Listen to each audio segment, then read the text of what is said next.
So now let's take a deep dive into dietary restrictions in the Bible, shall we? Let's go back to Genesis 1, 29 and 30. Genesis 1, 29 and 30.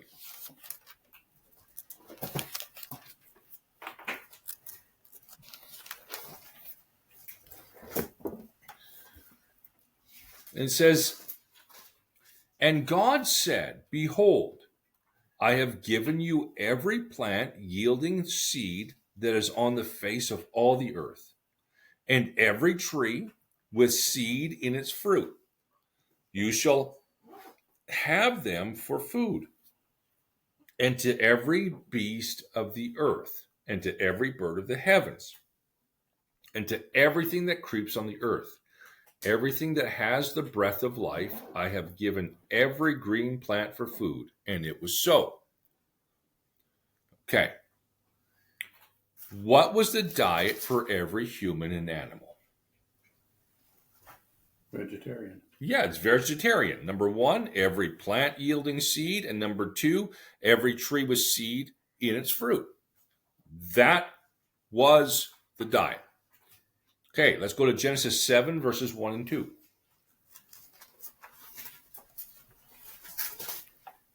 This is coming up to the flood. The ark is built. Then the Lord said to Noah, "Go into the ark, you and all your household, for I have seen that you are righteous before me in this generation.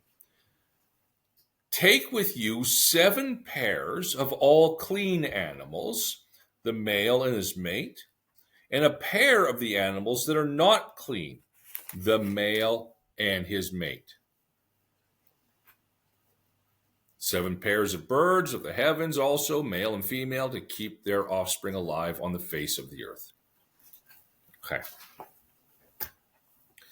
What type of animals was Noah to take on the ark? Both clean and unclean animals. Has the diet changed? No. Then why are there clean and unclean animals then? Well, no, but why does he separate them from clean and unclean then? Some of the animals are carnivores.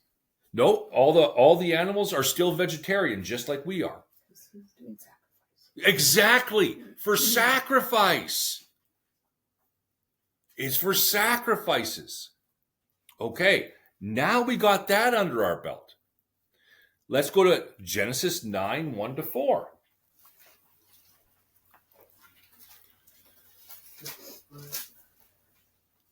Noah's now getting off the ark. "And God blessed Noah and his sons and said to them, Be fruitful and multiply and fill the earth. The fear of you and the dread of you shall be upon every beast of the earth and upon every bird of the heavens, upon everything that creeps on the ground, and all the fish of the sea. Into your hand they are delivered. Every moving thing that lives shall be food for you. And as I gave you the green plants, I give you everything. But you shall not eat flesh with its life, that is its blood." Okay. Did the diet change? Yeah, it did change. Yeah. It did change. What was added to the diet? Meat. Meat, every animal. Okay. Did God say we could only eat clean animals? No. Okay. Now let's go to Leviticus 11, 1 to 12. So we were able to eat any animal we wanted to.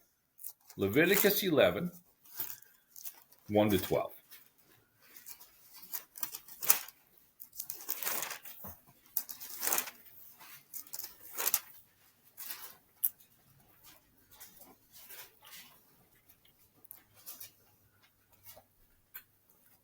And the Lord spoke to Moses and Aaron, saying to them,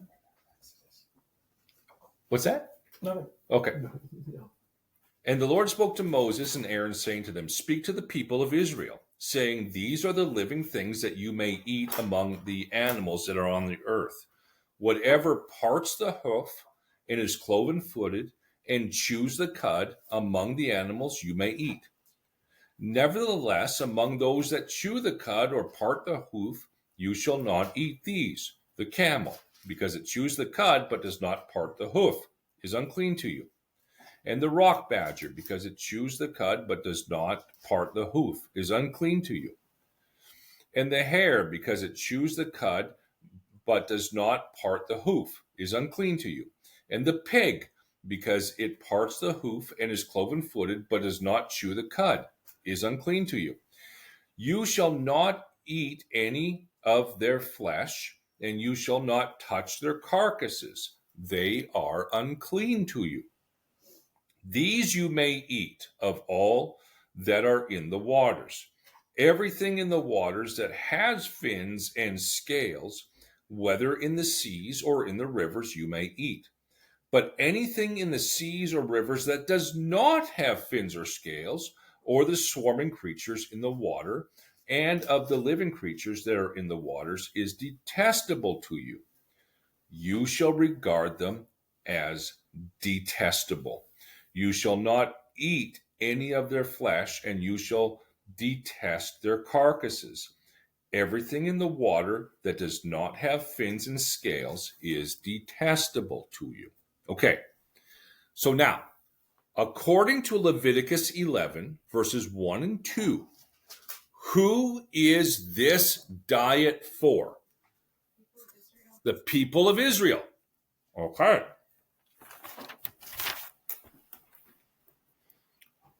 Was this about health?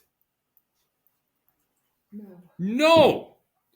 It's about holiness. That's what the book of Leviticus is all about. It's about holiness. Now, where were they when this law was given? They're in the desert.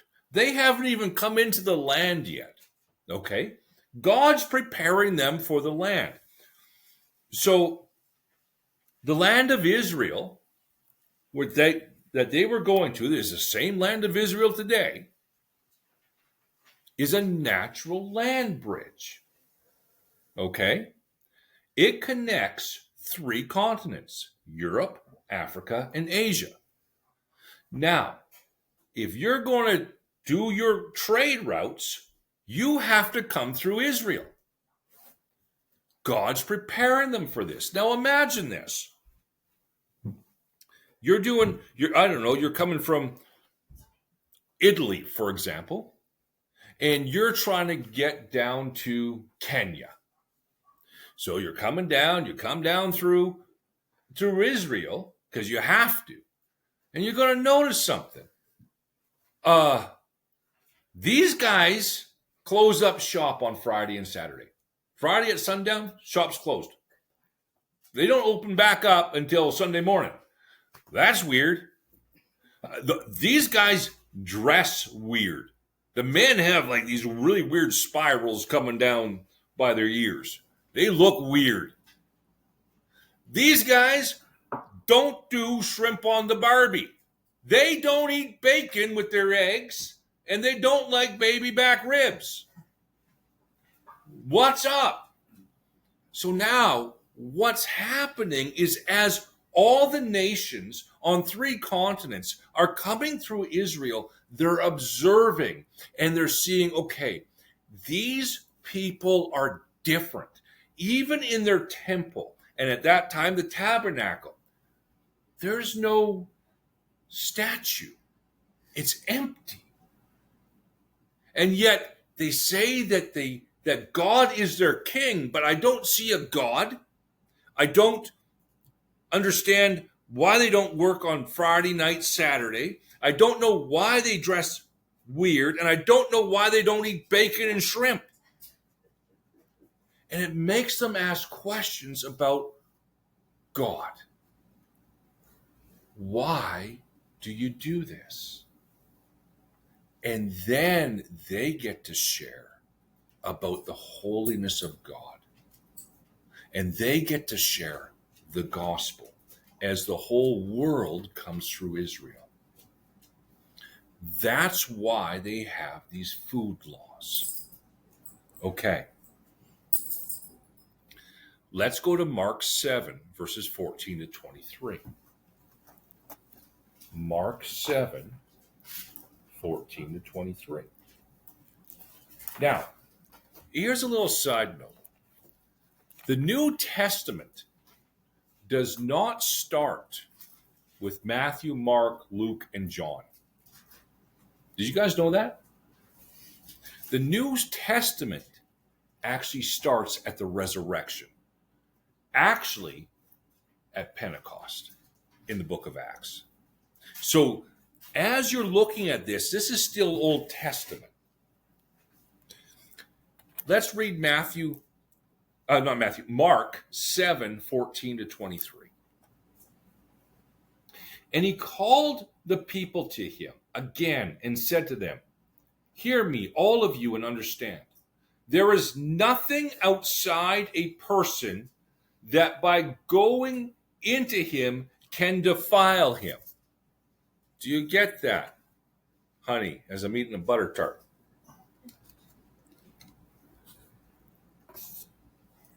There's nothing outside a person that by going into him can defile him. But the things that come out of a person are what defile him.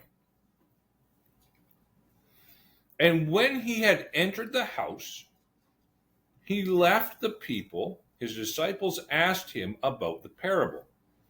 And he said to them, "Then are you also without understanding? Do you not see that whatever goes into a person from outside cannot defile him, since it enters not his heart, but his stomach, and is expelled?" Thus he declared, what did he declare, Stacy? All foods clean. And he said, what comes out of a person is what defiles him. For from within, out of the heart of man comes evil thoughts, sexual immorality, theft, murder, adultery, coveting, wickedness, deceit, sensuality, envy, slander, pride, foolishness. All these evil things come from within, and they defile a person. Okay? Stacy was giggling because she thought I was going to give my poop talk. But no, I'm not giving my poop talk. Okay. According to verse 19, what did Jesus declare? All foods clean. Do foods defile you? No. What defiles you? Your heart. Your heart is what defiles you. Okay, Acts 10, 9 to 16. Acts 10, 9 to 16.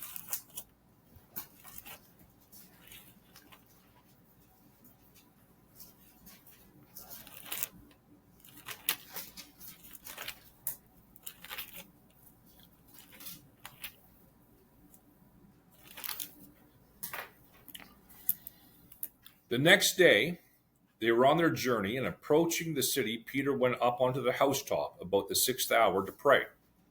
And he became hungry and wanted something to eat. But while they were preparing it, he fell into a trance and saw the heavens open and something like a great sheet descending, being let down by its four corners upon the earth. In it were all kinds of animals and reptiles and birds of the air. And there came a voice to him, "Rise, Peter, kill and eat." But Peter said, "By no means, Lord, for I have never eaten anything that is common or unclean." And the voice came to him again a second time, "What God has made clean, do not call common." This happened 3 times, and the thing was taken up at once to heaven. Okay, what did Peter see? A vision of a sheet being let down by the four corners with clean and unclean animals. What did the voice tell Peter to do? Kill Mm-hmm. and eat. Rise, Peter, kill and eat. What was Peter's response? No, Lord, I've never eaten anything unclean. What was the Lord's response? Do not call unclean what I have made clean.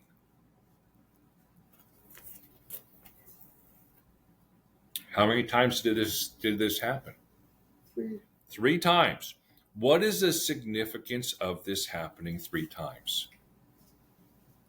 In Greek and Hebrew, in the Bible, a sec here. There we go. In Greek and Hebrew in the Bible, when something's repeated 3 times, it means it's for certain. For certain. So what can we glean from all of this? This is what you can glean from all of this. As a Christian, it's okay to, number 1, be a vegetarian or a vegan.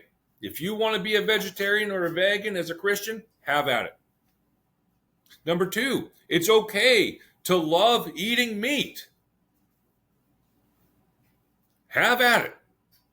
Number 3, it's okay to only eat clean foods as long as you are not using it as a salvation issue. If you want to eat clean, you want to follow the dietary laws in Leviticus 11, have at it. What is not okay is to tell another believer the quote-unquote proper diet according to God. You eat your diet. Let others eat their own diet. Don't judge your brother or sister in Christ on their diet.